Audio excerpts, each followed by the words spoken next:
Italia Unica, lei ha fondato un nuovo movimento, adesso sta girando un po' per tutte le regioni italiane per ascoltare, e poi ci sarà però un Un tavolo, momento fondativo di di una vera e propria formazione politica, però perché questo sia un progetto collettivo che raggruppi tanti che oggi sono frammentati in tantissime entità diverse, è importante radicarsi sul territorio, è importante ascoltare, è importante mettere in discussione le proprie idee. Noi abbiamo una serie di proposte di soluzione molto forte nel campo dell'economia, nel campo della riforma delle istituzioni, però vogliamo, girando l'Italia, ascoltare, farci dare suggerimenti per migliorare ulteriormente questa piattaforma programmatica e intanto raccogliere consenso da una parte e persone che siano disposte a giocarsi su questo progetto. quali sono le novità proposte da questo movimento?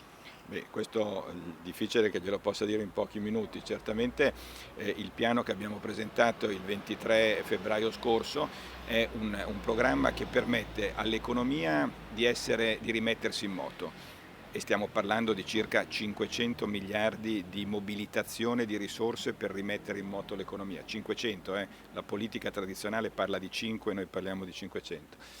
Una chiara attenzione ai problemi delle famiglie.